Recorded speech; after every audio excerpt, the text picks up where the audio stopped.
Howdy folks, thank you for tuning in to Gamer Guns. I am your host. What a beautiful morning here in wild and wonderful West Virginia. Ladies and gentlemen, if you are new to the channel, howdy. My name is Tanner. I'm a bit of a nerd. I really enjoy firearms and I really enjoy video games. So much so that my interest in firearms is largely influenced by the type of video games that I often play, like Call of Duty, Battlefield, so on and so forth. I've been playing a lot of Battlefield 6 lately, and one of my favorite weapons in the game is the AK-4D. If you are unfamiliar, it is essentially a Swedish version of the G3 battle rifle that we all know and love, a heavy-hitting select fire 308 rifle, and it is a load of fun in the game.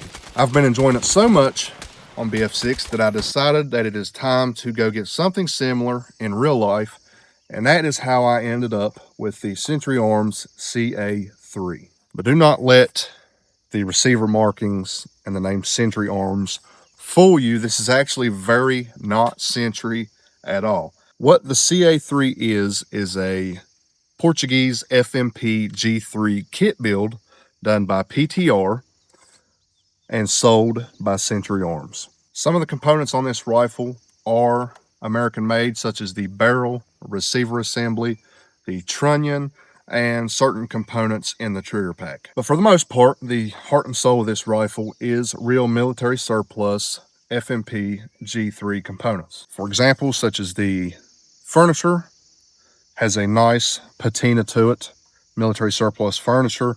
Most of the components in the trigger pack are surplus, as well as the bolt and carrier, the front and rear sight block, and it also came with a FMP G3 magazine. This is an HK, not the FMP G3. And I'm sure I am missing some things. I'm pretty sure that the actual trigger pack itself is surplus. It is 3-position, although the 3rd position is just semi-automatic. Such a tease. And so far, so good with this rifle. Everything looks super cool. It has a nice patina to it. Go ahead and flip it around to the other side here. Very nice, very iconic look. And I am super excited to bring this to the channel and have it in my collection. It's been a long time coming. My dad has been trying to talk me into getting some sort of G3 variant for a long time, and I finally did so, and I couldn't be happier. The best part about this is the amount of chicken nuggets that I gave for it is honestly quite unbelievable. In the game, the AK-4D, or in this case the G3, is a pretty harsh recoiling rifle. I understand why they do it. They do it for balancing reasons, but in real life, the G3 platform actually really isn't that bad at all. I am a large guy, so I do have that advantage on my side. Loading and reloading the G3 is fun in itself. The mag is very AK-like. It's kind of sort of like a rock and lock, and I love AKs, as well as you have the classic HK slap. You do not have to have the bolt locked open to load magazines in the G3, unlike the MP5, but it's fun to do it anyways. A reload with the G3 would pretty much look something like this. Mag out. Fresh mag in. That's one method. Another method that people like to use would be to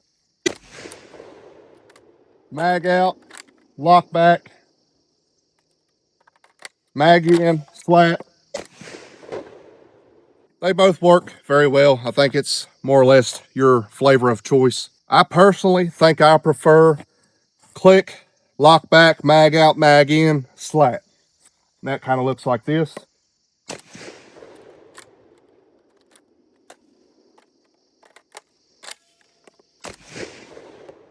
Loading and reloading the G3 platform is a load of fun. It really scratches that mechanical itch that we all crave. AR reloads might be faster, whatever.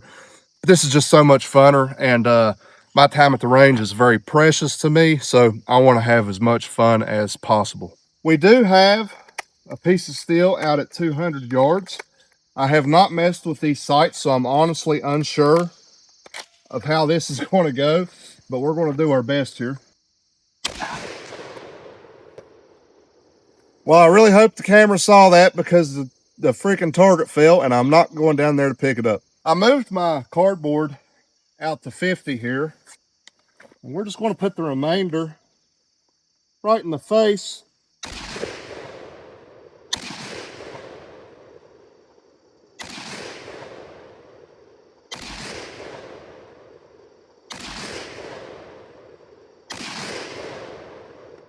Uh-oh, malfunction.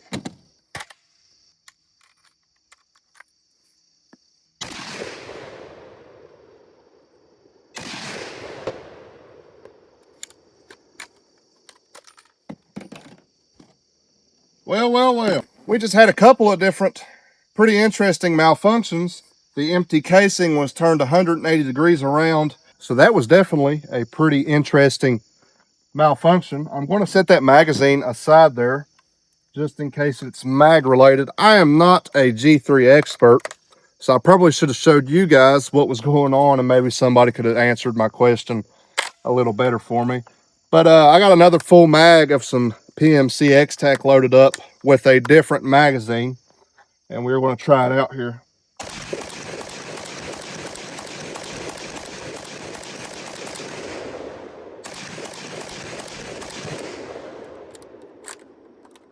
Ran that magazine perfectly fine, so I don't know, maybe it's a mag issue. Maybe I was limp wristing the gun by shooting off the table. Kind of hard to tell because the G3 is a roller delayed blowback rifle.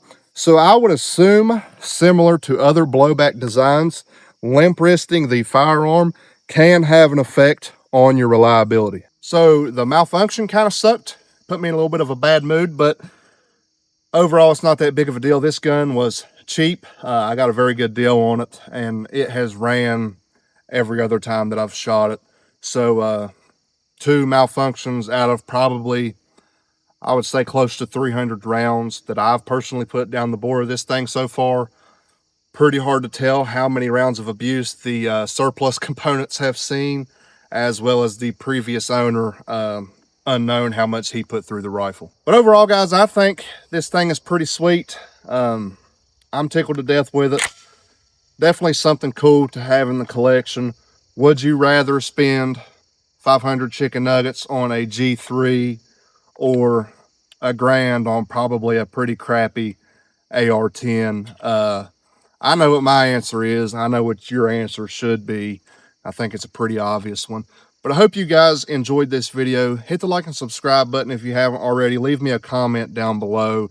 I try to get back to everybody, regardless of whether I get back or not. I do definitely read it, usually while I'm on the toilet. So feel free to leave a comment down below. Love y'all, and I'll catch you next time.